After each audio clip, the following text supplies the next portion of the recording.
తిరుపతి రెడ్డి గారి మరిన్ని video updates కొరకు మా YouTube channel I for God మినిస్ట్రీస్ని సబ్స్క్రైబ్ చేసుకోండి, బెల్ బటన్ క్లిక్ చేయండి. రక్షణ భాగ్యాన్ని మాకు ప్రసాదించినటువంటి మా దేవ, ఏమిచ్చి మీ రుణం తీర్చుకోగలం తండ్రి. మీ ప్రేమని ఏ రీతిగా వర్ణించగలం ప్రభువా? మీరు మమ్మల్ని ప్రేమిస్తున్నారు, ప్రేమిస్తూనే ఉన్నారు. మేము ఏ స్థితిలో ఉన్నా సరే మీరు మమ్మల్ని ప్రేమించారు, ప్రేమిస్తూనే ఉన్నారు. ఈరోజు మేము ఇలా నిలబడడానికి, మీ యొక్క మాటలు ఈ సమాజానికి వివరించడానికి మీ కాపుదల మాకు అనుగ్రహించారు. మీ యొక్క జ్ఞానాన్ని మాకు దయచేశారు. మీ ప్రేమలో మమ్మల్ని వర్ధిల్లింపజేస్తున్నారు. గత 2 దినాలుగా ఎన్నో విషయాలు ఇక్కడున్నటువంటి మీ పిల్లల ద్వారా తండ్రి, మీ పిల్లలకు అందించడానికి మీరు చేసిన సహాయమును బట్టి స్తోత్రం తండ్రి. ఈ ముగింపు దినాన ముగింపు మాటలుగా మీ పిల్లలకు మీ మాటలు వివరిస్తూ ఉండగా మీ సహాయ సహకారాలు దయచేయండి. చెప్పబడుతున్నటువంటి మాటలు నా మాటలుగా స్వీకరించక ప్రభువా, అవి మీ మాటలుగా మీ పిల్లలు గ్రహించి మీ మార్గాలలో నడవడానికి, దుష్టుని యొక్క ఆలోచనలలో నుండి వైదొలగడానికి మీరే సహాయం చేయమని, ముఖ్యంగా మీ పిల్లలకు మీ సత్యవాక్యాన్ని వివరించడానికి మీ దీనదాసుడిగా నిలువబడినటువంటి నాకు మీ యొక్క ఆత్మ సహాయాన్ని ప్రసాదించమని ప్రాధేయపడుతూ క్రీస్తు నామంలో ఈ ప్రార్థన మనవులు అడిగి వేడుకొనుచున్నాం మా కన్న తండ్రి, ఆమేన్. ప్రియమైన దేవుని ప్రజలరా, దేవుడు ఎవరిని కోరుకుంటాడు? దేవుణ్ణి ఎంతమంది వెంబడిస్తున్నారు? కానీ అందులో దేవుడు ఎవరిని కోరుకుంటాడు? ఎవరితో దేవుడు ఉంటాడు? ఎవరి యందు ఆయన ఉంటాడు అనే విషయాలు మనకు చాలా అవసరం. ఎందుకంటే గత 2 దినాలుగా కూడా ఎన్నో విషయాల మీద మీకు ఒక అవగాహన వస్తూ ఉంది. సభల ద్వారా మీరు చాలా మేలు పొందుకుంటున్నారు, దీవెన పొందుకుంటున్నారు ఆత్మీయంగా. దేవుని యొక్క వాక్యం మన హృదయాలలోనికి ఎప్పుడైతే వెళ్తుందో మన తప్పొప్పులు మనకు అర్థమవుతాయి, మన జీవితం ఎలా ఉందో మనకు అర్థమవుతుంది, మనం ఎలాంటి సర్దుబాటు చేసుకోవాలో మనకు అర్థమవుతుంది, ఎలాంటి దిద్దుబాటు చేసుకోవాలో మనకు అర్థమవుతుంది. దేవుడు ఎవరితో ఉండటానికి ఇష్టపడతాడు? ప్రార్థన చేసే ప్రతి వారితో దేవుడు ఉంటాడా? సమాజం చేత గుర్తింపు పొందిన వారితోనే దేవుడు ఉంటాడా? సమాజంలో ఎవరైతే దేవుని వారుగా, దేవుని పిల్లలుగా, విలువగా పిలువబడుతున్నారో వారితో దేవుడు ఉంటాడా? దేవుడు ఎవరితో ఉంటాడు? దేవుడు ఎవరిని ఇష్టపడతాడు? దేవుడు ఎవరికి తోడుగా ఉంటాడు? ఎవరికి తన దయను అనుగ్రహిస్తాడు? ఎవరి ఎడల తన కృపను వెల్లడి చేస్తాడు? ఇవన్నీ కూడా మనకు అర్థమైతేనే మన భక్తి జీవితం చక్కగా ముగుస్తుంది. గుర్తుపెట్టుకోండి, జీవితం ఈరోజు కాకపోతే రేపైనా ఏమవ్వాలి? ముగిసిపోవాలి. జీవితం ఎప్పుడు ఉండిపోతుంది అనుకుంటే పొరపాటు. ఇక్కడ ఈ లోదరం దేవాలయం ఇలాగే ఉంటుంది, కానీ అందులోకి వెళ్ళే విశ్వాసులు మాత్రం ఏమవుతుంటారు చెప్పండి? ఏమవుతారు? మారిపోతూ ఉంటారు. ఎలా మారిపోతారు? మట్టికెళుతూ ఉంటారు, కొత్త వాళ్ళు మరలా వస్తూ ఉంటారు. నాకు తెలిసి ఈ దేవాలయం చరిత్ర ఎక్కువై ఉండొచ్చు. చాలా సంవత్సరాలుగా ఇక్కడ ఆరాధనలు జరుగుతూ ఉండొచ్చు, పరిచర్య జరుగుతూ ఉండొచ్చు. 1935 నుండి ఇక్కడ ఈ లోదరం దేవాలయం ఉంది. 1935 నుండి ఈ ప్రాంతంలో, ఇందాక అయ్యగారు చెప్తున్నారు, ఈ దిరిసుమరు ప్రాంతంలో ఉన్నటువంటి ఈ ప్యారిష్లో ఇదే పెద్ద చర్చ్ అండి అని చెప్తున్నారు. అంటే 1935 నుండి ఇక్కడ విశ్వాసులు ఉన్నారు. కానీ ఇప్పుడు వాళ్ళు ఉన్నారా? మరి ఇదే స్థలంలో 1935 నుండి, లేదా ఇదే గ్రామంలో 1935 నుండి సంఘం ఉంది. ఆ సంఘం కూడుకోవడానికి ఒక చోటు ఉంది. కానీ ఇప్పుడు సంఘంలో చాలామంది సభ్యులు లేరు. మీ వాళ్ళు వెళ్ళిపోయారు. వాళ్ళు ఇప్పుడు సమాధుల్లో ఉన్నారు. మీ వాళ్ళు అనబడిన వాళ్ళందరూ వెళ్ళిపోయారు. వాళ్ళు ఇప్పుడు సమాధుల్లో ఉన్నారు. ఒకరోజు మనం కూడా వెళ్ళిపోతాం. మనం కూడా ఎక్కడుంటాం? ఆ సమాధుల్లోనే ఉంటాం. మనం ఇక్కడ ఎంత ఆశపడినా, ఎంత కావాలనుకున్నా, ఎంత స్వార్థంతో ఉన్నా, ఎంత మంచితనంతో ఉన్నా, మనం ఒకరోజు వెళ్ళిపోవాలి. ఈ లోకాన్ని విడిచిపెట్టి, ఈ ప్రాంతాన్ని విడిచిపెట్టి. నాది అనుకున్నది ఏది మనతో రాదు. కొంతకాలం వాడుకుని విడిచిపెట్టడానికి తప్పితే నాది అని అనుకున్నది ఏది కూడా మనతో ఉండదు. మనతో శాశ్వతంగా వచ్చేది కాదు. ఈ లోకం మనకు అశాశ్వతం. ఈ లోకంలో మనం ఉండేది కొంతకాలమే. కాబట్టి మన భక్తి జీవితాన్ని ఎంత అందంగా అలంకరించుకోవాలనేది ఇక్కడే మనకు తెలియాలి. దేవుడు ఇష్టపడే భక్తి జీవితం ఉండాలి తప్ప మనుషులు మెచ్చుకునే భక్తి జీవితం కాదు. ఈరోజు చాలామంది మనుషులు మెచ్చుకునే భక్తి జీవితం కోసం పరితపిస్తున్నారు. మనుషులు మెచ్చుకునే భక్తి జీవితం నీకొద్దు. మనుషులు పొగిడే భక్తి జీవితం నీకొద్దు. మనుషులు కీర్తించే భక్తి జీవితం నీకొద్దు. నీ భక్తిని నువ్వు ఆత్మీయ స్థితిలో ఉన్నావా, ఆత్మీయ స్థితిలో లేవా అని ఎవడో పనికిమాలినోడు చెప్పాల్సిన అవసరం లేదు. నువ్వు ఆత్మీయంగా గొప్పవాడివా కాదా అనేది ఎవడో అసూయపరుడు చెప్పకూడదు. నువ్వు ఆత్మీయంగా గొప్పవాడివా కాదా, గొప్పదానివా కాదా అనేది ఎవరు చెప్పాలి, ఎవరు తేల్చాలి? దేవుడు చెప్పాలి, దేవుడు తేల్చాలి. మనుషుల్ని చూసినప్పుడు నువ్వు ఆత్మీయంగా కనిపించకపోవచ్చు. మనుషులను చూసినప్పుడు నువ్వు మంచివాడిగా, మంచిదానివిగా కనిపించకపోవచ్చు. మనుషుల దృష్టికి నువ్వు యోగ్యమైన వాడివిగా, యోగ్యమైన దానివిగా కనిపించకపోవచ్చు. కానీ ఎవరి దృష్టికి నువ్వు యోగ్యమైన వాడివిగా, యోగ్యమైన దానివిగా కనిపించాలి? దేవుని దృష్టికి నువ్వు యోగ్యమైన వాడివిగా, యోగ్యమైన దానివిగా కనిపించాలి. మనుషులు ఇచ్చే సర్టిఫికెట్లు మనకొద్దు. మరి ఎవరు ఇవ్వాలి మనకి సర్టిఫికెటు? దేవుడు ఇవ్వాలి. నిరంతరం నీ ప్రయాస, నీ ఆలోచన ఒకటే కావాలి, నేను దేవుని దృష్టికి మంచివాడనని అనిపించుకోవాలి, నేను దేవుని దృష్టికి మంచి దానని అనిపించుకోవాలి, మనుషుల దృష్టికి కాదు. నేను ఎప్పుడు చెప్తూ ఉంటా, మనుషులు పెడితే పెళ్లి కోరతారు, లేకపోతే చావు కోరతారు. ఇది మనిషి నైజం. నువ్వు పట్టించుకుంటే నీ పెళ్లి కోరతాడు, నువ్వు పట్టించుకోకపోతే నీ చావు కోరతాడు. ఒకడు నీతో ఉండాలంటే, ఒక నీతో ఎక్కువ కాలం కొనసాగాలంటే వాడికి నువ్వేదో ఇస్తూ ఉండాలట. అది అసలు బంధమేనా? ఈరోజు బంధాలు అలా మారిపోయాయి. లేదా విడిచి వెళ్ళిపోతారు, లేదా నేను పొగడ్డం మానేస్తారు, నేను కీర్తించడం మానేస్తారు. మనుషులు స్వార్థపరులు. మనిషి నరనరాల్లో స్వార్థం పేరుకుపోయి ఉంటుంది. కానీ దేవుడు అలాంటి వాడు కాడు. దేవుడు నీ హృదయాన్ని చూస్తాడు.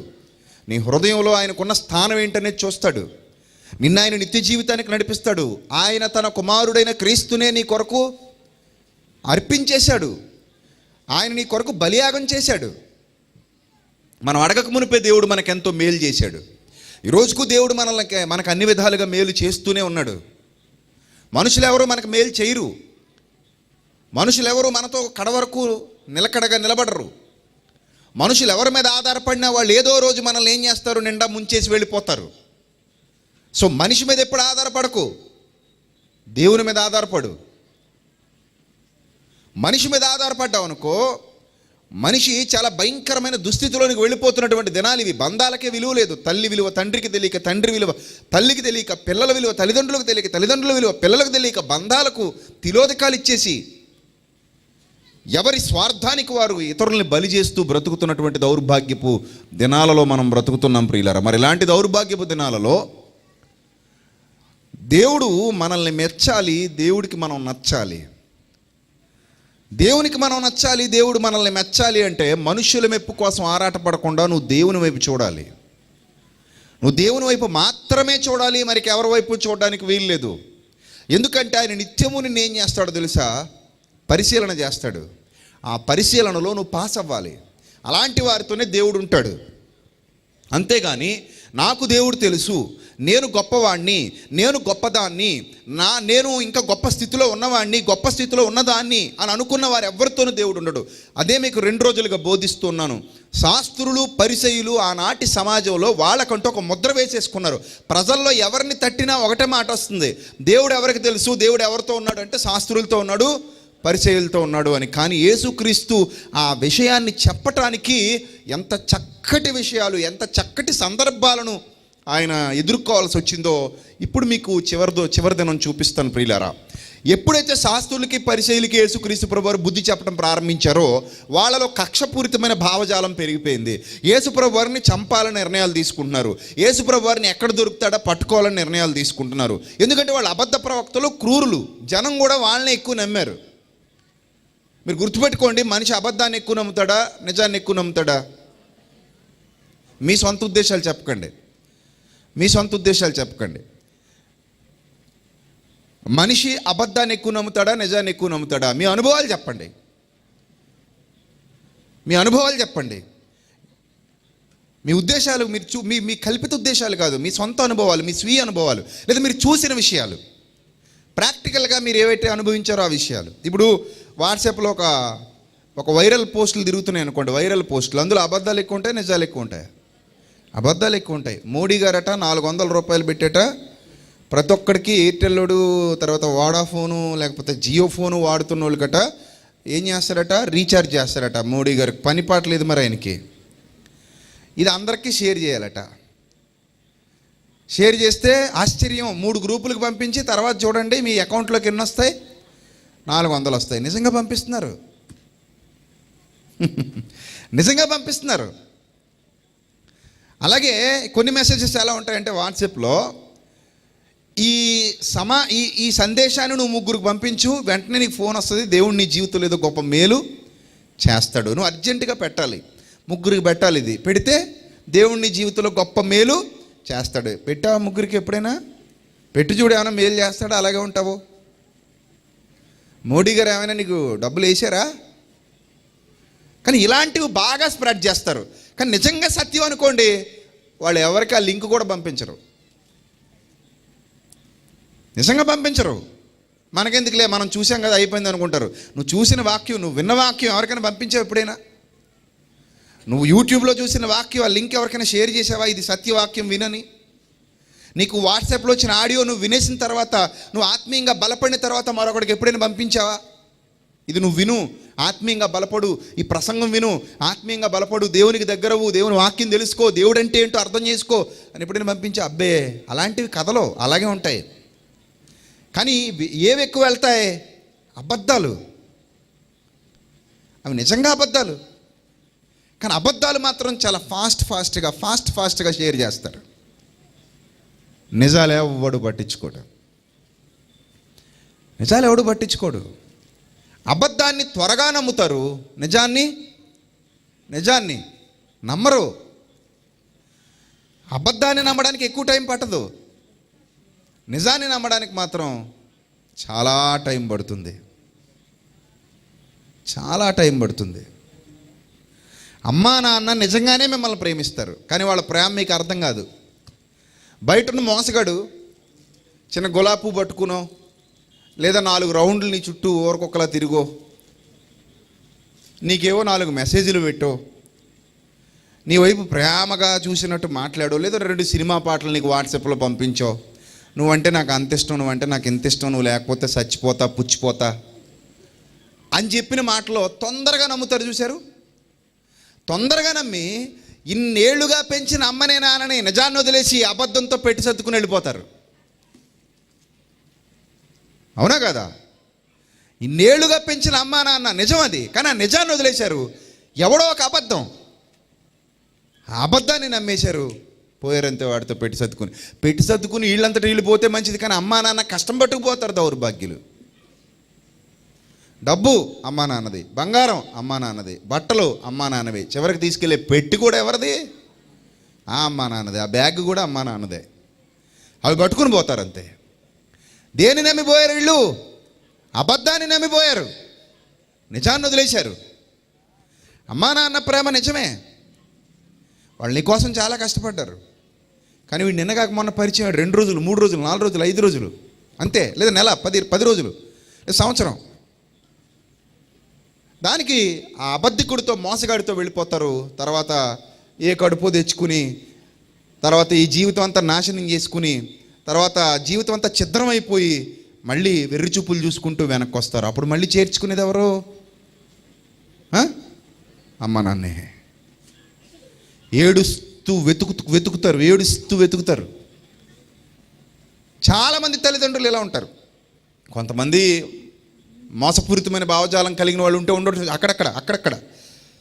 ఎక్కువ శాతం మంది, నేను మాట్లాడుతున్నది మోస్ట్ ఆఫ్ ద పేరెంట్స్ ఇలా ఉంటారు. ఎందుకంటే వాళ్ళ పిల్లల మీద ప్రాణాలు పెట్టుకుని బ్రతుకుతూ ఉంటారు, కానీ వాళ్ళని నమ్మరు. ఎవరిని నమ్ముతారు? అబద్ధాన్ని నమ్ముతారు. ఈరోజు కూడా చాలామంది దేవుడు మన మీదే ఆశలు పెట్టుకున్నాడు, దేవుడిని నమ్మరు. ఆయన కోసం బ్రతకరు, ఆయన ఇష్టాన్ని నెరవేర్చరు, ఆయనను వెంబడించరు, ఆయన చిత్తాన్ని నెరవేర్చరు, ఆయన ఏం చెప్తున్నాడనే చూడరు, ఆయన మార్గాల్లో నడవటానికి ఇష్టపడరు. మరి దేని నమ్ముతారంటే అబద్ధాన్ని నమ్ముతారు, అపవాదిని నమ్ముతారు, వాడి అనుచరులను నమ్ముతారు. అవసరమైతే దానికోసం ప్రాణం కూడా పెడతారు. ఎంత ఘోరమైన దుస్థితి, ఎంత ఘోరమైన పరిస్థితి. యేసుక్రీస్తు ప్రభు వారు వాళ్ళ కళ్ళ ముందు ఉంటే ప్రజలకు యేసుక్రీస్తు ప్రభు వారి గురించి శాస్త్రులు, పరిచయులు ఏం చెప్తున్నారంటే, వీడు దయ్యము పట్టినవాడు,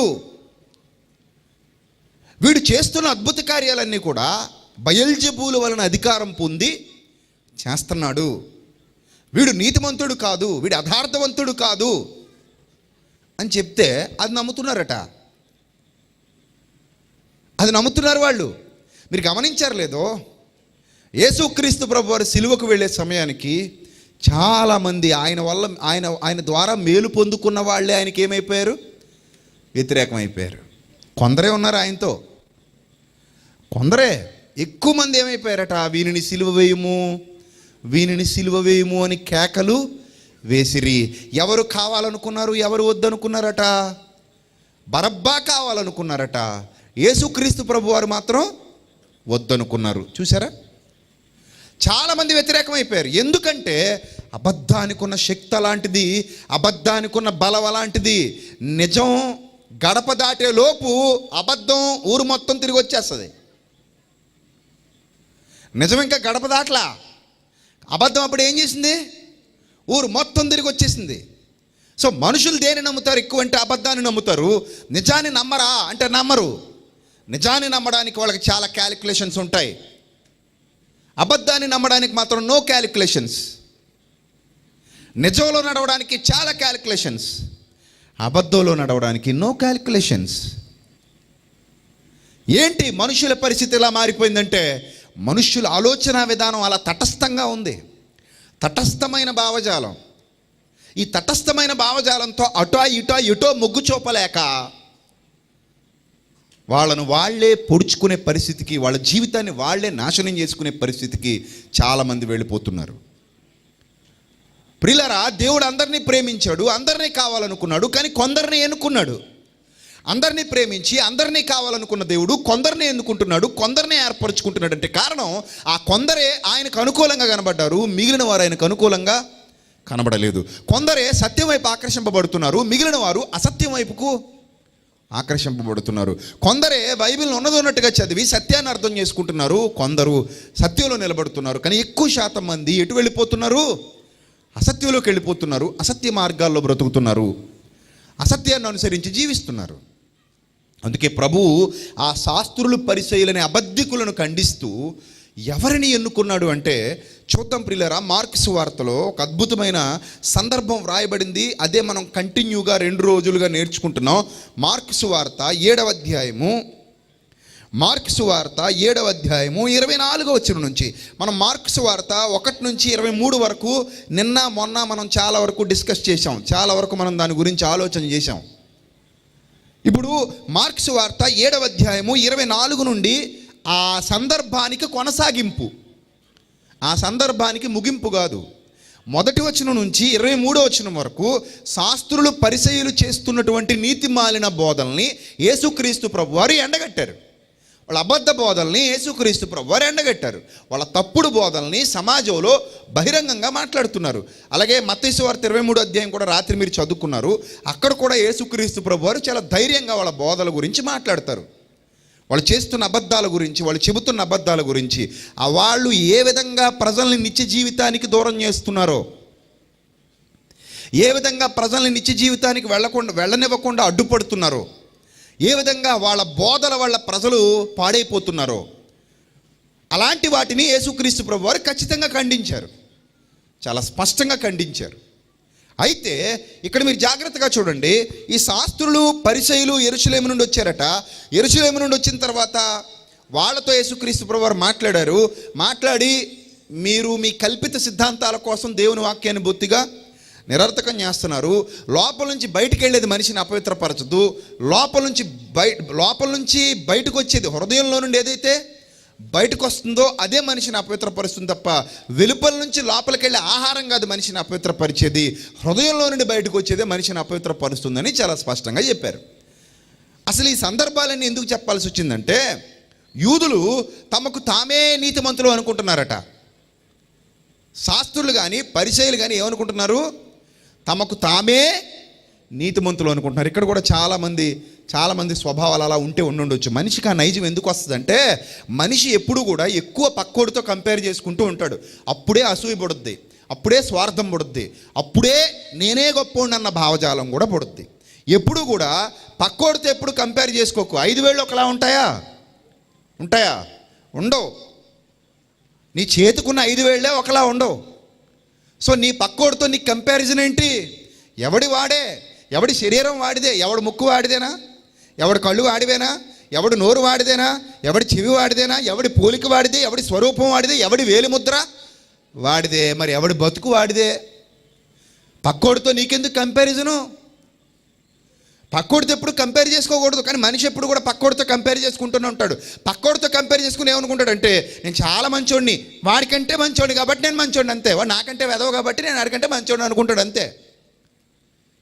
వాడు నాకంటే చెడ్డోడు, లేదా అమ్మాయి నాకంటే చెడ్డది, ఈ అబ్బాయి నాకంటే చెడ్డోడు కాబట్టి నేను వాడికంటే మంచోడిని అలా అనుకుంటాడు. ఈ కంపారిజన్స్ అన్నీ ఎలా ఉంటాయంటే, ఈ వీళ్ళతో ఎప్పుడైతే కంపేర్ చేసుకుంటూ ఎవరినో చూసి వాళ్ళ నేను లేనే, వాళ్ళ నేను ఎందుకు ఉండలేదు, వాళ్ళ ఆ స్థితికి నేను ఎందుకు వెళ్ళలేదు, అమ్మ వాడు ఎదిగిపోతున్నాడు నేను ఎదగలేకపోతున్నాను, వాడు గొప్పడైపోతున్నాడు నేను కాలేకపోతున్నాను, వాడు ఈ స్థితిలో ఉన్నాడు నేను ఆ స్థితిలోకి వెళ్ళలేదు. నీకెందుకు అసలు? నువ్వేంటో నువ్వు అంతే, నీ జీవితం ఏంటో నీ జీవితం అంతే. కానీ మనిషి అలా కాదు. ఎన్నో విషయాల్లో అటు నెగిటివ్గా కానీ ఇటు పాజిటివ్గా కానీ చాలా విషయాల్లో పక్కోని తీసుకొచ్చి పక్కన నిలబెట్టుకుని అందులో చూసుకుంటాడు. నిన్ను నువ్వు చూసుకోవాలి, నిన్ను నువ్వు చూసుకో ఫస్ట్. కానీ అది చూడ్డు మనిషి, అది చూడ్డు. అందుకే ఎప్పుడు ఏమనుకుంటాడంటే, నాకు నేను నీతిమంతుండేలే, ఎంతమందితో పోల్చుకుంటే వీళ్ళందరూ మహాపాపులు, నేను మాత్రం ఎవరిని చాలా నీతిమంతురాలని, వీళ్ళందరికంటే నేను బెటరే కదా, పర్లేదులే దేవుడు అడ్జస్ట్ అయిపోతాడు అనుకుంటారు. చాలామందితో పోల్చుకుంటే నేనేంటి బెటర్ కదా, చాలామందితో పోల్చుకుంటే నేను బెస్ట్ కదా, కాబట్టి దేవుడు ఏమైపోతాడట, అడ్జస్ట్ అయిపోతాడట. ఇప్పుడు వంకాయలు కొనడానికి వెళ్ళావు, ఒక వంకాయ తీసావు, 4 పుచ్చులు ఉన్నాయి. ఒకే వంకాయ మీద ఎన్ని ఉన్నాయి? 4 పుచ్చులు ఉన్నాయి. ఏం చేసావు? పక్కన పడేసావు. దాని పక్కనే మరో వంకాయ ఉంది, అది దానికి ఒక పుచ్చే ఉంది. ఇది అనుకుంటుంది దానికి 4 ఉన్నాయి కాబట్టి దాన్ని తీసుకోలేదు, నాకు ఎన్ని ఉన్నాయి, ఒకటే ఉంది కాబట్టి నన్ను తీసుకుంటారు ఖచ్చితంగా అని చూసింది. దాన్ని తీసావు. ఇప్పుడు దాన్ని తీస్తే దానికి ఎన్ని ఉన్నాయి, ఒకటే ఉంది. మళ్ళీ ఏం చేసావు, పడేసావు. అప్పుడు అర్థమైంది దానికి 4 ఉన్నా 1 ఉన్నా 10 ఉన్నా పుచ్చొంకాయే.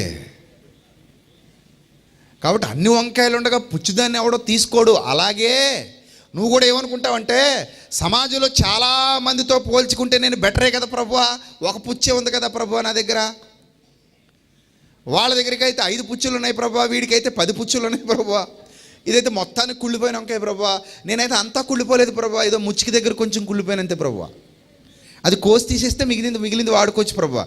అలాంటి అడ్జస్ట్మెంట్లు మనకుంటాయి, దేవుడికి ఉండవు. సరేలే పుచ్చిపోయిన వరకు కోసేద్దాం, మిగిలిన శుభ్రంగా ఉన్న మొక్క వాడుకుందాం అని మనం అనుకుంటామేమో, కానీ దేవుడు అనుకోడు.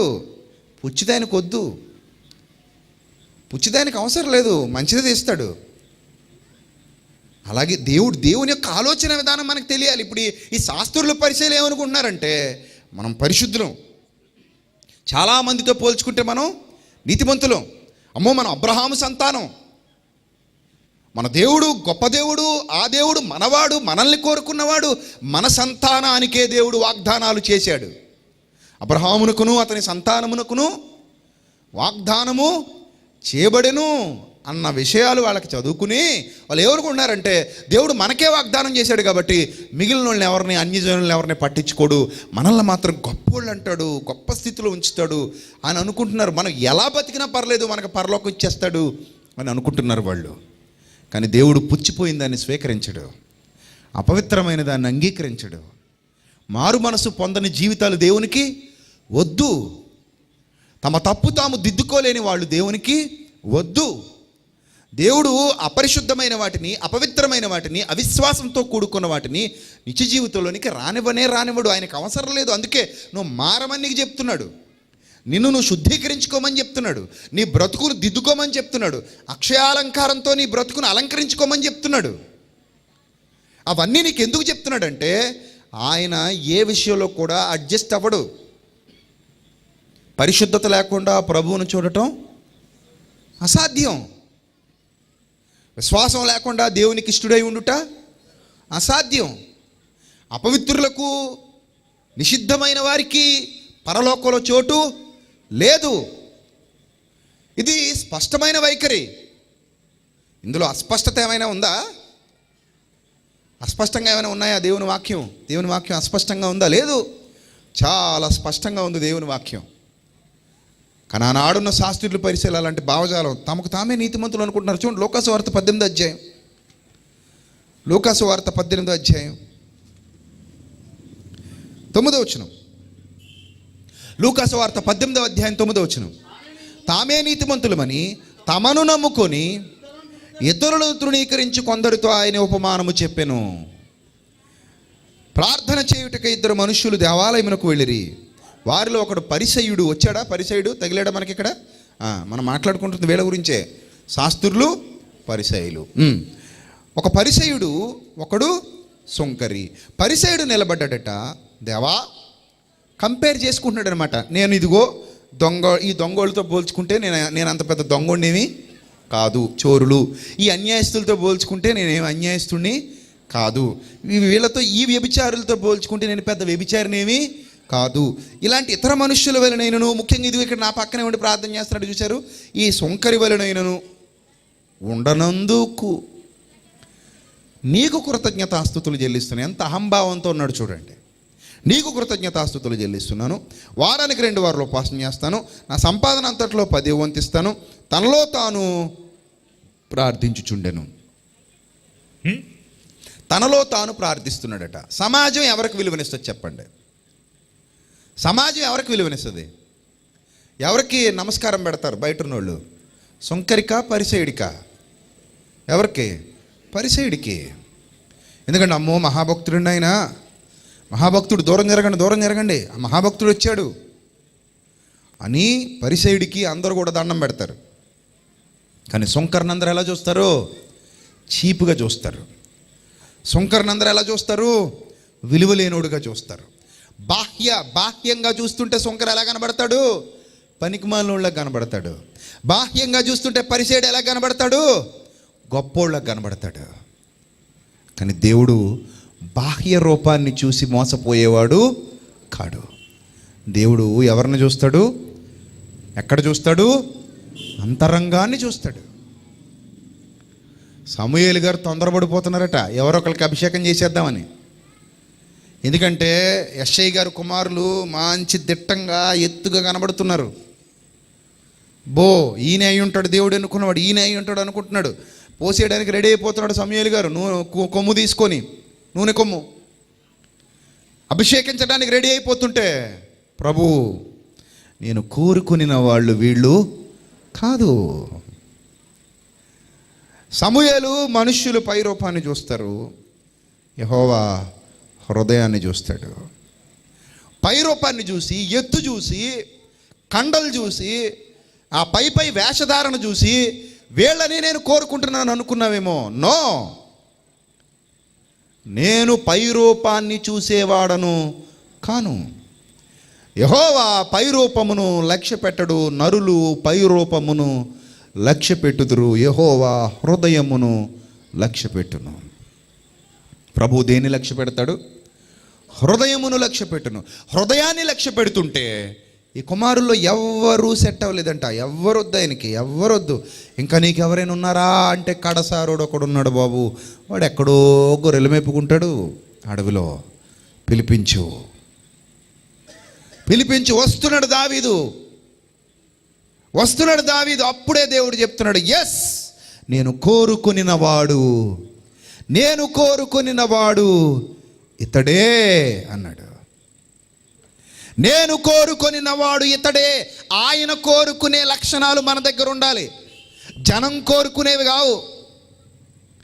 జనం ఎప్పుడు కూడా అబద్ధాలను కోరుకుంటారు, మోసాన్ని కోరుకుంటారు. నిజం. మార్క్స్ వార్త ఇందాక మీరు చదివినటువంటి వచనం జాగ్రత్తగా చూడాలి.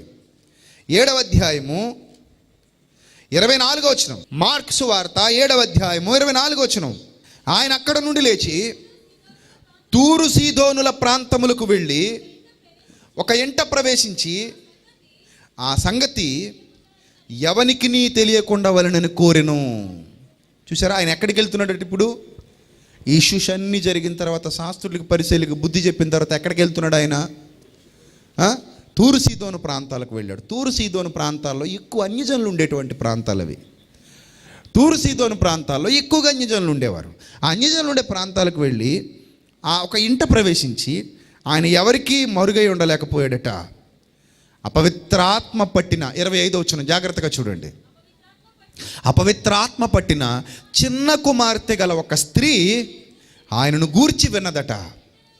వెంటనే వచ్చి ఆయన పాదాల మీద పడింది.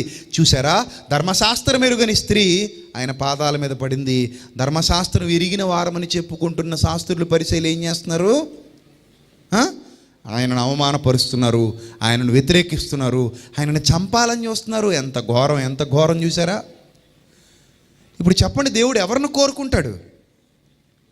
ఎవరిలో అయితే ఆయనకు నచ్చే లక్షణాలు ఉంటాయో వారినే దేవుడు కోరుకుంటాడు. దేవుడు నీ కులం చూడ్డు, దేవుడు నీ జాతి చూడ్డు, దేవుడు నీ వర్గం చూడ్డు, దేవుడు నీ ధనం చూడ్డు, దేవుడు నీ అందం చూడ్డు, దేవుడు నీ చదువు చూడ్డు, దేవుడు నీ పదవి చూడ్డు. దేవుడు చూసేది నీ క్యారెక్టర్. Mind it. దేవుడు చూసేది ఏంటి? నీ క్యారెక్టర్. నీ క్యారెక్టర్ ఆయనకు నచ్చిందనుకో, పెంట కొప్పల మీద నుండి దీనుల్ని తీసుకొచ్చి ఎక్కడ నిలబెడతాడట? పైన నిలబెడతాడు.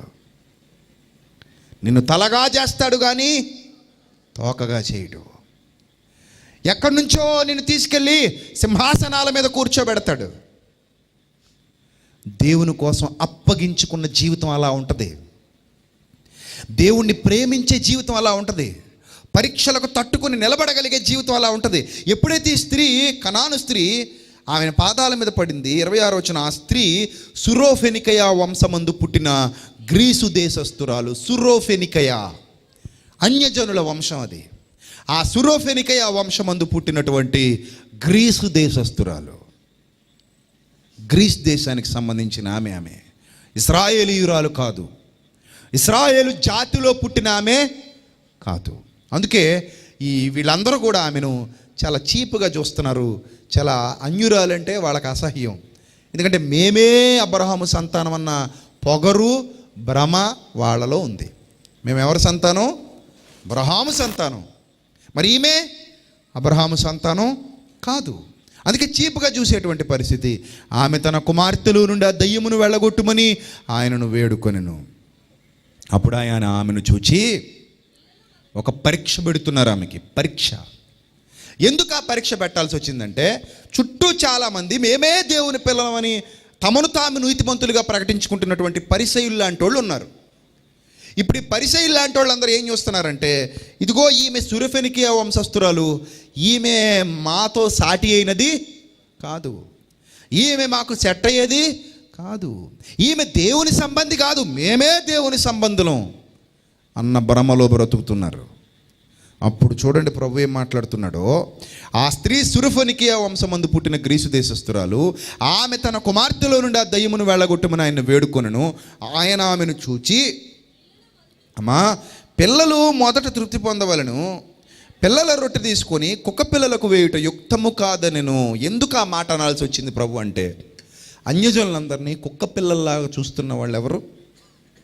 యూదులు, ఇశ్రాయేలీలు. అన్యజనుల్ని దగ్గరికి రానివ్వరు, వారితో సాంగత్యం చెయ్యరు. ముఖ్యంగా సమరయులు ఉంటారు వాళ్ళ దగ్గరలో, సమరయులతో సాంగత్యం చేయరు, వాళ్ళతో భోజనం కూడా చేయరు. అలాంటి జాతి పిచ్చి పట్టి మూలుగుతున్నవారు ఇశ్రాయేలీలు. దేవుడు మావాడే అన్న భ్రమలో బ్రతుకుతున్నారు వాళ్ళు. దేవుడు మాకే సంబంధించిన వాడు అన్న దురుద్దేశాలతో బ్రతుకుతున్నారు వాళ్ళు. కానీ ప్రభు హృదయాన్ని చూస్తాడు తప్ప పై రూపాన్ని చూడు. నీ జాతి ఏంటి, నీ కులం ఏంటి, నీ మతం ఏంటి, నీ వర్గం ఏంటి, నీ ప్రాంతం ఏంటి, నీ భాష ఏంటి, నీ దేశం ఏంటి, నీ స్థాయి ఏంటి, నీ చదువు ఏంటి, నీ జ్ఞానం ఏంటి, ఇవేవి ప్రభువు చూడనే చూడడు. ఆయన నిన్ను చూస్తాడు, నీ హృదయాన్ని చూస్తాడు, నీ క్యారెక్టర్ చూస్తాడు. గుర్తుపెట్టుకో. అలా చూశాడు ఆమెని. అందుకే పరీక్ష జరుగుతోంది. ఏంటా పరీక్ష? పరీక్ష అవసరమా? అవసరమే. ఎందుకు అవసరం? అక్కడున్న చాలామంది మూర్ఖులకు బుద్ధి చెప్పడానికి అవసరం. అక్కడ ఎవరెవరైతే చుట్టూ నిలబడి చూస్తున్నారో, ఆ చుట్టూ నిలబడి చూస్తున్న ఎంతోమంది మూర్ఖులు ఆ రోజు బుద్ధి తెచ్చుకోవాలి, వాళ్ళకు గుణపాఠం నేర్పించాలి. అందుకే ప్రభు ఆమెను అడుగుతున్నాడు. ఆమెకి స్వస్థత చేసి పంపించేయచ్చు. ఆమె కుమార్తె స్వస్థపరచబడటం పెద్ద విషయమేం కాదు ఆయనకి. జస్ట్ ఇలా అంటే అయిపోద్ది, చేసి పంపించేయచ్చు, ఆయన మాట అంటే అయిపోద్ది, పంపించేయచ్చు. కానీ అలా కాదు. ఆ చుట్టూ ఉన్న వాళ్ళకి ఏం చెప్పాలి? ఇప్పుడు బుద్ధి చెప్పాలి. ఎందుకంటే యేసుక్రీస్తు ప్రభు వారు కూడా వాళ్ళలో నుండి వచ్చిన వారే కనుక. ఇప్పుడు అడుగుతున్నారు, అమ్మ పిల్లలకు వేయునది కుక్క పిల్లలకు వేయుట యుక్తము కాదు కదా, పిల్లలు మొదట తృప్తి పొందాలి కదా. నేను ఇశ్రాయేలీయుల యొద్దకే పంపబడ్డాను కానీ అన్యజనుల యొద్దకు పంపబడలేదు కదా. మరి నీ ఉద్దేశం ఏంటి తల్లి అని అనగానే ఇశ్రాయేలు అందరూ చూస్తున్నారు, ఆమె చూస్తుంది. ఎవరు గొప్ప, ఇక్కడ ఎవరి క్యారెక్టర్ గొప్పది, ఇక్కడ ఎవరిని దేవుడు కోరుకుంటున్నాడు, ఇక్కడ ఎవరిని దేవుడు హెచ్చిస్తున్నాడు అనే విషయానికి వస్తే ఇక్కడ ఎంతో స్పష్టంగా వ్రాయబడింది చూడండి. అందుకామె 28వ వచనం, నిజమే ప్రభువా, అయితే కుక్క పిల్లలు కూడా బల్ల క్రింద ఉండి, ఎంత జ్ఞానవంతురాలు ఆమె, ఎంత జ్ఞానవంతురాలు, ఎంత వివేకవంతురాలు, ఎంత తెలివైన స్త్రీ, ఎంతగా దేవుని యందు భయభక్తులు కలిగిన స్త్రీ. ఒక సురిఫెనికి ఆ వంశంలో గ్రీసు దేశంలో పుట్టి గ్రీసు దేశానికి సంబంధించిందై ఉండి ఆ గ్రీకు ఆచారాలు కానీ గ్రీకు మైథాలజీలో ఉన్న అసత్యాలు కానీ నమ్మి మోసపోకుండా, ఆ గ్రీకు పురాణాల్లో ఉన్న అబద్ధాలు నమ్మి మోసపోకుండా, ఆ గ్రీకు పురాణాల్లో ఉన్న దేవుళ్ళను వెంబడించకుండా సత్యాన్ని ఎరిగినదై సత్యాన్ని తెలుసుకుని నిజదేవుణ్ణి ఆరాధిస్తూ ఆయన యందు భయభక్తులు కలిగి ఇప్పుడు ప్రభు దగ్గరకు వచ్చి ప్రభువుని శరణు కోరుతూ పాదాల మీద పడి అడుగుతోంది, నిజమే ప్రభువా, కుక్క పిల్లలు కూడా బల్ల క్రింద ఉండి పిల్లలు పడవేయు రొట్టె ముక్కలు తింటాయి కదా ప్రభువా. ఎంత విశ్వాసం, ఎంత తగ్గింపు, ఎంత ప్రేమ, ఎంత యథార్థత. రాత్రి చెప్పాను కదా, దేవుడికి ఏం కావాలి? నెంబర్ 1 యథార్థత, నెంబర్ 2 న్యాయము, నెంబర్ 3 భయభక్తులు, నెంబర్ 4 చెడుతనమును విసర్జించుట, నెంబర్ 5 కపటము లేకుండుట.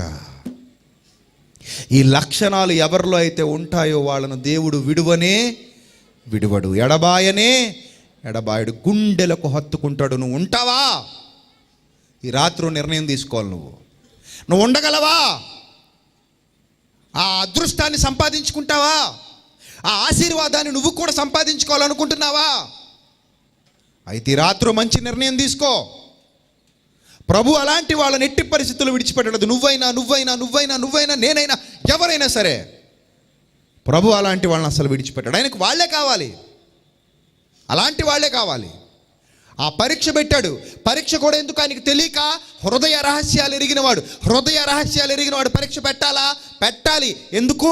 చుట్టూన్న వాళ్ళకి తెలియాలి కదా. ఆయనకు ముందే తెలుసు ఆమె హృదయంలో ఏముందో ఆయనకి తెలుసు, ఆమె ఎలాంటిదో ఆయనకు ముందే తెలుసు. ఆమె అక్కడికి రాక మునుపే ఆమెను ఆయన ఎరిగి ఉన్నాడు. రాత్రి మీరు చదువుకున్నారు, నతనయేలు ఇంకా ఎక్కడో ఉన్నాడట. అంజూరపు చెట్టు క్రింద ఉన్నప్పుడే నిన్ను నేను ఎరుగుదును, కపటము లేని నతనయేలు. ఇప్పుడు ఈమె కూడా ఇంత గొప్ప విశ్వాసి అన్న సంగతి ప్రభుకి ఎప్పుడో తెలుసు.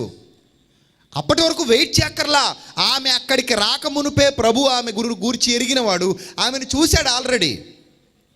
కానీ రానిచ్చాడు. అక్కడి వరకు పరీక్ష పెడుతున్నాడు. కుక్క పిల్లలకు వేయుట యుక్తమా? పిల్లలకు వేయునది కుక్క పిల్లలకు వేయుట యుక్తమా అని అడగగానే ఆమె ఒరిజినాలిటీ బయటకు వచ్చింది. అంతే కదా, మనం కూడా అప్పుడప్పుడు చూడండి ఒరిజినాలిటీ బయటకు వస్తుంది. ఇదే మాట మిమ్మల్ని అన్నారనుకోండి, ఏమంటారు?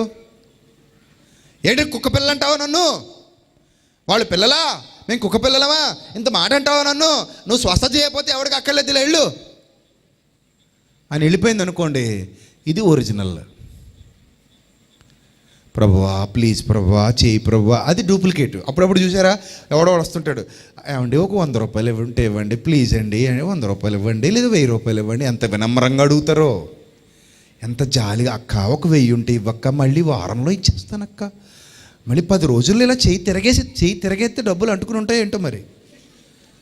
చాలా తెలివిగా మాట్లాడు, చేయి మార్చి ఇచ్చేస్తానక్క, చేయి తిరగేసుకుని ఇచ్చేస్తానక్క, ఒక్క 10 రోజులు అన్నయ్య, ఒక్క 10,000 అన్నయ్య, చెయ్యేలా తిరగేసి నీకు టోపీ పెట్టేస్తాను అన్నయ్య, మంచిగా కడతాను టోపీ. ఇలా అడుగుతుంటారు. అప్పుడు ఎంత వినమ్రంగా అడుగుతారు, ఎంత విధేయతగా అడుగుతారు, ఎంత జాలిగా ప్రేమగా అడుగుతారు. అప్పుడు డబ్బులు వెళ్ళు, నువ్వు ఇచ్చే మొహం ఏంటిది, ఇచ్చే మొహం అనేది ఆయన నీకెందుకు ఇస్తాం, వెళ్ళు అన్నారనుకో, అప్పుడు ఒరిజినాలిటీ వస్తుంది. నాకు తెలిసిన వాడు దరిద్రుడు అని నాకు తెలుసు, నువ్వు ఇలాంటి చండాల దానివని నాకు తెలుసు, ఇది ఇచ్చే మొహం కూడదని కూడా నాకు తెలుసు, ఉంటే నీ దగ్గర పెట్టుకో, పద్ధతిగా మాట్లాడు, అడిగావని చెప్పి అంతలోకి అయిపోయావు, నీకు నోరు అదుపులో పెట్టుకో, ఏంటి వాగుతున్నావు నువ్వు, ఎవడన్నాడు, రుజువు చూపించు, ఎప్పుడు ఎవరికే కొట్టాం మేము. ఇన్ని వస్తాయి, ఒకటో రెండు కాదు బయటికి. అది ఒరిజినాలిటీ. మరి ముందున్న విధేయత, వినయం, నమ్రత, వినమ్రత ఇవన్నీ ఏంటి? పై రూపం, మేకప్. అది మేకప్. అప్పుడప్పుడు సినిమా హీరోయిన్లు ఒరిజినల్ ఫోటోలు పెడుతుంటారు. సినిమా హీరోయిన్ని చూసారు ఎప్పుడైనా? ఒరిజినల్ ఫోటోలు చూడండి ఎలా ఉంటుంది. శుభ్రం రంగు కడిగేసిన తర్వాత, మేకప్ అంతా తుడిచేసిన తర్వాత, అంతా కడిగేసిన తర్వాత మొత్తం బయట పెడతారు. అది ఒరిజినల్. మరి ఇదంతా ఏంటి? స్క్రీన్ మీద కనబడేది అంతా ఏంటి? మేకప్. ఒరిజినల్ బయట తిరుగుద్ది, మేకప్ స్క్రీన్ మీదకి వస్తుంది. అలాగే చాలామంది వేషధారులు ఉంటారు, వాళ్ళు ఒరిజినల్ వేరు, మేకప్ వేరు. మనం మేకప్ చూసి మోసపోతాం, అంతే కదా. పెళ్లి కూతురుని చూపించేటప్పుడు ఎలా చూపిస్తారు? అంట్లు తోముకుంటున్నట్టు, బట్టలు ఉతుక్కుంటున్నప్పుడు, అమ్మారా పెళ్లి చూపులకు వచ్చారు, ఆ బట్టలు అలా వదిలేసి, ఆ అంట్లు అలా వదిలేసి, ఆ మసి చేతులతో వచ్చేదా అంటారా? అనరు. అమ్మో రేపు నీకు పెళ్లి చూపులు, ఈరోజు నువ్వు ఏ పని చేయొద్దు, 6 గంటలకే భోజనం చేసి పడుకో, పొద్దునకు మొహం ఎలా ఉండాలి? తేటగా ఉండాలి. జ్యూసులు ఇవ్వండి, అవి ఇవి పెట్టండి, పక్కింటి వాళ్ళు అన్ని అరువు తెచ్చేయండి, ధరింపజేసేద్దాం. మన ఇంట్లో లేకపోయినా పర్లేదు, వీళ్ళు అడిగి తెచ్చి మీద పోసేయండి, మంచి చీర కట్టండి, లుక్ అదిరిపోవాలి. అవసరమైతే మేకప్ ఏమైనా తీసుకురండి, వేసేయండి పెయింట్, అప్పుడు చూపించండి. బాబు ఎలా ఉంది ఇప్పుడు? అయ్య బాబా అదిరిపోయిందండి అంటాడు, తీసుకెళ్ళిపోయితే. తర్వాత మళ్ళీ మామూలే, మళ్ళీ గిన్నెలు, మళ్ళీ బట్టలు మీద సరఫో, మళ్ళీ మామూలు మసి, అన్నీ మామూలే. మొన్న ఎవడో కేసు పెట్టాడు ఒక అమ్మాయి మీద, నిజంగానే భయంకరంగా ఉంది. మేకప్ వేసారు, మేకప్ కోసం 1,00,000 ఖర్చు పెట్టిందట. పెళ్ళి అయిపోయి తెలిసింది అడిగి ఇదంతా మేకప్ రా బాబు అని. ఏమంటే చూడండి, ఒరిజినల్ ఫోటో చూడండి, ఆ రోజు చూపించిన ఫోటో చూడండి అని చెప్పి కేసు పెట్టాడు. నన్ను ఎంత మోసం చేశారు చూడండి అని. అలా ఉంటాయి మేకప్లు, వేషధారితనం అంటాడు దాన్నే. సో మేకప్ చూసి మోసపోకూడదు, ఒరిజినల్ లోపల ఉంటుంది. పెళ్లి టైంలో అందరూ మెల్లిగానే నడుస్తారు, స్పీడ్గా నడవమన్నా నడవరాళ్ళు. ఏ పెళ్లి కూతురైనా స్పీడ్గా నడవడం చూసారా? ఎలా నడుస్తారు? పెళ్లి కూతురు నడక అంటారు. అందుకే ఆ పేరే అందుకు వచ్చింది. ఏమి నడక? పెళ్లి కూతురు నడక. ఏరా అలా పెళ్లి కూతురులా నడుస్తావు అంటారు. ఎందుకు అలా అంటారు అనుకుంటున్నారు? ఏ పెళ్లి కూతురు కూడా స్పీడ్గా నడవదు. ఎలాంటి మనిషి అయినా సరే ఒక పెయింట్ వేస్తుంది పైన, మెల్లిగా అలా నడుస్తుంది. ఆ తర్వాత ఉంటుంది అసలు భరతనాట్యం. అంత అయిపోయాక ఉంటుంది భరతనాట్యం, మామూలుగా ఉండదు. తకదిమితో ఉంటుంది అంతే. తర్వాత ఏం చేసేది ఉండదు ఇంకా. ఆవిడ పై రూపాన్ని చూసి అసలు మోసపోకూడదు, పై వేషాన్ని చూసి మోసపోకూడదు. పెళ్లి చూపుల్లో ఏమి చూస్తారు చెప్పండి? పై రూపమా, లోపల రూపమా? పిల్లాడు ఎలా ఉన్నాడండి? ఎత్తుగా ఉన్నాడు, బాగున్నాడు, తెల్లగా ఉన్నాడు, అందంగా ఉన్నాడు, ముక్కు కళ్ళు బాగున్నాయి, అన్నీ బాగున్నాయి, ఉద్యోగం బాగుంది, వ్యాపారం బాగుంది, సంతలో గేదెని చెక్ చేసినట్టు చెక్ చేసాం, కొనేసాం. కొనేయడమే కదా మరి, అది కొనేయడమే. ఎంతకు అమ్ముతారు? అంగో వాళ్ళు ఎంత ఇస్తా అన్నారండి, మీరు ఎంత ఇస్తారు చెప్పండి. మీరు ఎక్కువిస్తే మీకు అమ్మేస్తాం, వాళ్ళు ఎక్కువిస్తే వాళ్ళకి అమ్మేస్తాం. ఇది సంతలో గేదె. మరి అంతే కదా.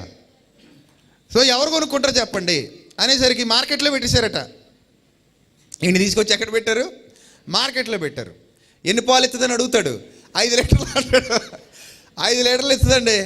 గేదెలు బేరగడ చూసారు ఎప్పుడైనా? పాలు ఎన్ని ఇస్తుందా? 5 లీటర్లు అండి. వీడికి ఉద్యోగం ఎంత వస్తుందా? జీతం ఎంత వస్తుందా? గవర్నమెంట్ ఉద్యోగం అండి, అలా అయితే ఒక రేటు. ప్రైవేట్ ఉద్యోగం అండి, అదైతే ఒక రేటు. వ్యవసాయం చేస్తారండి, అలా అయితే ఒక రేటు. కూలి పనికి పోతారండి, అలా అయితే ఇంకో రేటు. హైదరాబాద్లో ఉంటాడండి, ఇంకో రేటు. వాడు చేసే పనిని బట్టి, పాలిచ్చే దాన్ని బట్టి గేదెకో రేటు, వీడు సంపాదించే సంపాదన బట్టి వీడికో రేటు.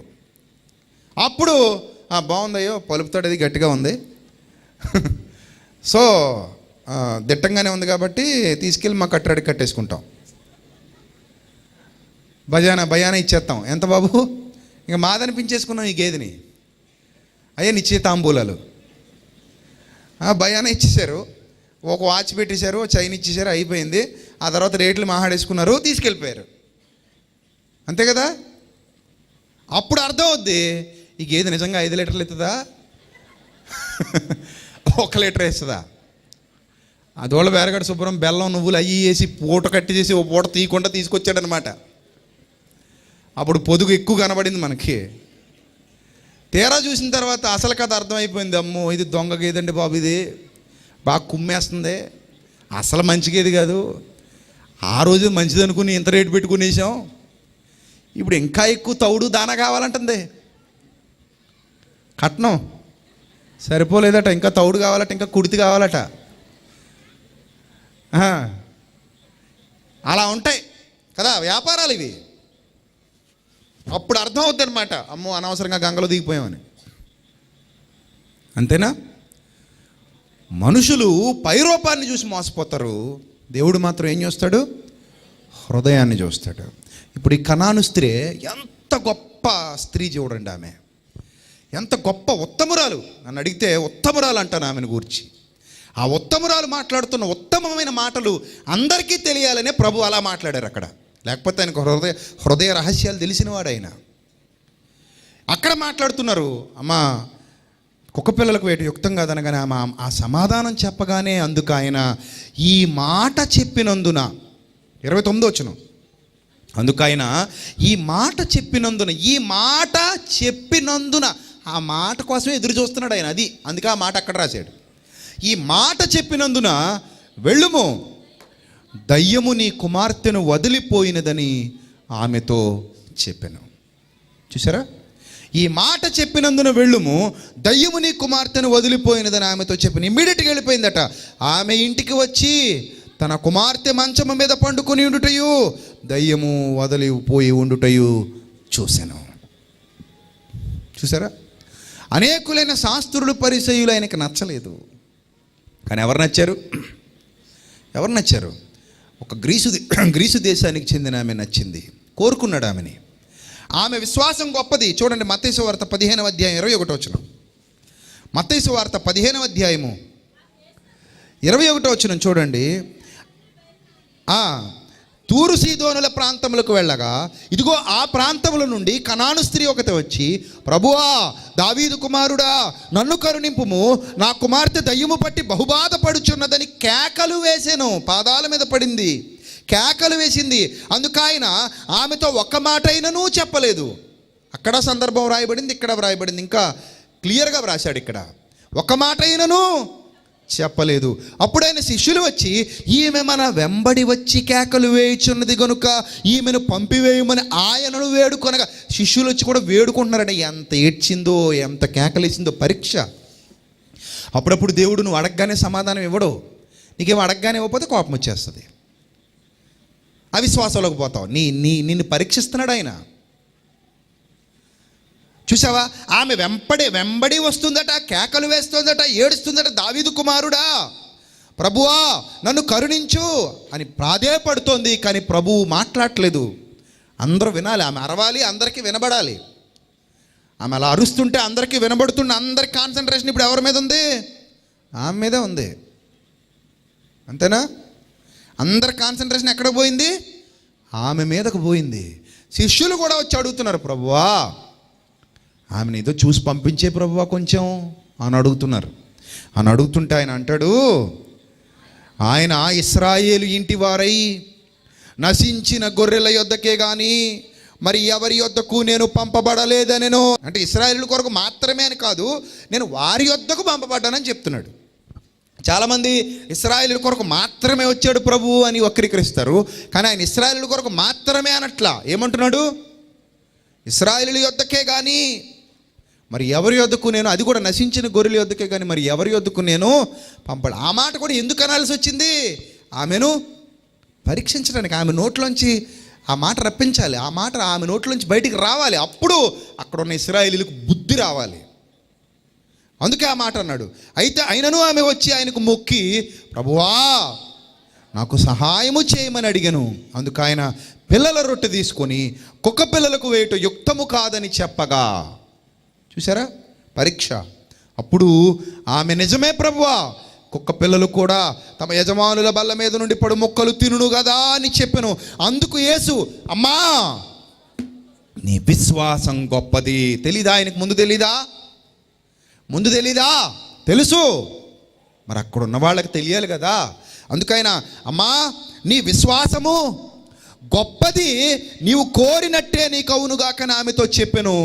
ఆ గడియలోనే ఆమె కుమార్తె స్వస్థత నొందెను. కాబట్టి ప్రియులరా, దేవుడు కోరుకునే జీవితం మీ దగ్గర ఉందో లేదో పరీక్షించుకోండి. మిమ్మల్ని దేవుడు నిలబెట్టుకుని అనేకులకు మీ ద్వారా బుద్ధి చెప్పించగలిగే స్థాయిలో మీరు ఉన్నారా లేదా? దేవుడు మీతో ఉండాలి అంటే మీకు ఇలాంటి క్యారెక్టర్స్ ఉండాలి, ఇలాంటి విశ్వాసం ఉండాలి, ఇలాంటి తగ్గింపు ఉండాలి, ఇలాంటి ప్రేమ ఉండాలి ఆయన పట్ల. మనుషుల మెప్పు కోసం బతకండి, దేవుని మెప్పు కోసం బ్రతకండి. మనుషుల దయ కోసం బతకండి, దేవుని దయ కోసం బ్రతకండి. మనుషుల్ని నమ్మకండి, దేవుని నమ్మండి. మనుషుల మీద ఆధారపడకండి, దేవుని మీద ఆధారపడండి, వాక్యం మీద ఆధారపడండి. అప్పుడు మీ జీవితంలో కూడా ప్రభువు ప్రవేశిస్తాడు. మీతో ఆయన సహవాసం, మీతో ఆయన ఉంటాడు, మీకు తోడుగా ఉంటాడు. మీరు ఆయనతో కూడా కలిసి బ్రతుకుతారు. ఆయన నివాసం మీతో కూడా ఉంటుంది. ఎంత గొప్ప ధన్యతది, ఎంత గొప్ప ధన్యత. కాబట్టి ఆ ధన్యతను పోగొట్టుకోకండి. ఈ 3 రోజుల సభలు పిల్లలు ఏర్పాటు చేశారంటే మీలో అలాంటి స్థితిని తీసుకురావాలని. లేకపోతే నిరుపేదలైన పిల్లలు, వాళ్ళేం కోట్లు లక్షలు కలిగిన పిల్లలు కాదు. అలాంటి నిరుపేదలైనప్పటికీ, వాళ్ళు గొప్పవాళ్ళు కాకపోయినప్పటికీ మిమ్మల్ని ఐశ్వర్యవంతులను చేయాలని ప్రయాసపడుతున్నారు వాళ్ళు. ఆ మనసు ఉండడం చాలా గొప్ప విషయం. ఈ చుట్టుపక్కల ప్రాంతాల్లో చాలామంది మా ఐఫర్ గాడ్ టీం పిల్లలు ఉన్నారు. ఈ భీమవరం పరిసర ప్రాంతాల్లో, పాలకొల్లు పరిసర ప్రాంతాల్లో అనేక మంది పిల్లలు ఉన్నారు ఇక్కడ. వాళ్ళు చాలా కష్ట నష్టాలకు వచ్చి మీటింగ్స్ చేస్తారు. అలాగే ఈ చుట్టుపక్కల ఎంతోమంది లూథరన్ సంఘాలు చాలామంది ఉన్నారు. వాళ్ళు కూడా ఎంతో ప్రేమతో దేవుని వాక్యాన్ని వినిపింపజేయడానికి ఆహ్వానిస్తూ ఉంటారు. ఎందుకు వాళ్ళకి ఆ తపన, ఎందుకు వాళ్ళకి ఆ తాపత్రయం అంటే ఒకటే, మిమ్మల్ని ప్రభువులో ఉన్నతంగా నిలబెట్టాలని, ప్రభువుకు మిమ్మల్ని దగ్గర చేయాలని, ప్రభువుకు ఆయన ప్రేమించేవారుగా మిమ్మల్ని నిలబెట్టి ఆయనకి సమర్పించాలని. కాబట్టి 3 రోజుల సభల ద్వారా మీరు ఏమి నేర్చుకున్నారో, మీరు ఎలా దీవించబడ్డారో, మీరు ఎలా ఆత్మీయంగా ఆశీర్వదించబడ్డారో నాకు తెలీదు, మీకే తెలుసు. విన్న వాక్యం ద్వారా మీ హృదయాలు సంతృప్తికరంగా ఉన్నాయా లేవా అనేవి మీకే తెలుసు. మీరు దేవునికి దగ్గరయ్యే విధంగా ప్రభు మిమ్మల్ని ప్రేరేపించాడా లేదా అనేది మీకే తెలుసు. కాబట్టి అట్టి ప్రేరేపణ మీకు కలిగితే మీ జీవితాలను ఆయనకు సమర్పించండి. ఆయన కోసం ఉన్నతంగా బ్రతకండి. మీకోసం రక్తాన్ని పెట్టుబడిగా పెట్టి శ్రమించి సభలు చేసిన పిల్లల కష్టాన్ని వృధా చేయకండి. వాళ్ళ కుటుంబాల శ్రమను వృధా చేయకండి. వాళ్ళు మిమ్మల్ని ప్రేమించారు, వాళ్ళు మిమ్మల్ని ప్రేమించి మాటలు మీకు చెప్పింపజేస్తున్నారు. కాబట్టి మీరు దేవుడు కోరుకున్నట్టుగా బ్రతకటానికి సిద్ధపడండి. అట్టి ధన్యత దేవుడు మీకు, మీ కుటుంబాలకు దయచేయనుగాక. తలలు వంచండి, ప్రార్థన చేసుకుందాం. సర్వకృపానిధి, కనికరం కలిగినటువంటి మా కన్న తండ్రి, దయగలిగిన మా దేవా, ఇంతవరకు మీ చలనైన కృపలో మమ్మల్ని బలపరిచి భద్రపరిచి మీ సత్యవాక్యమును వినిపింపజేసినందుకు స్తోత్రం తండ్రి.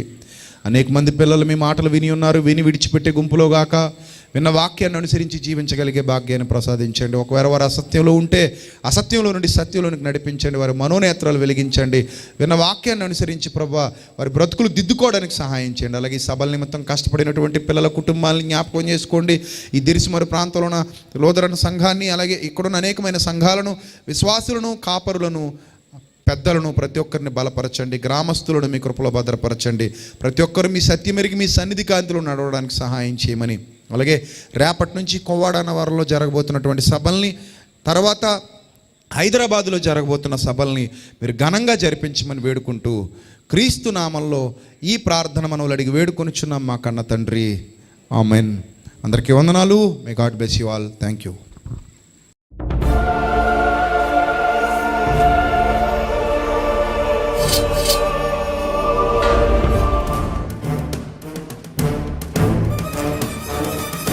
ఆది నీవే, అంతం నీవే, ప్రభవం నీవే, ప్రళయం నీవే, అల్ఫయు నీవే ఓమఘయు నీవే విలయం నీవే స్థిర నిలయం నీవే గగనం భువనం సకలం నీవే జగతిని నడిపే జ్యోతివి నీవే సమరం అమరం సర్వము నీవే అన్ని నామాలు ప్రణమిల్లే సర్వోన్నత నామం నీవే సర్వోన్నత నామం నీవే సర్వలోక న్యాయాధిపతి సర్వలోక న్యాయాధిపతి సర్వలోక న్యాయాధిపతి సర్వలోక న్యాయాధిపతి సర్వలోక న్యాయాధిపతి వాకిట నిలిచియున్నాడు జనములందరికి ఫలమిచ్చుటకు తీర్పు తీర్చబోతున్నాడు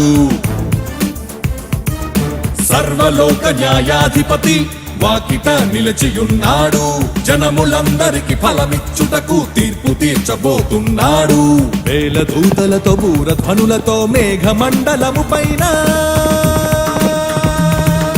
యూదా గోత్రపు కదమ సింహముతో కదలి వస్తుంది సేన క్రీస్తు న్యాయపీఠం ఎదుట ప్రత్యక్షం కావాలందరూ క్రీస్తు న్యాయపీఠం ఎదుట ప్రత్యక్షం కావాలందరూ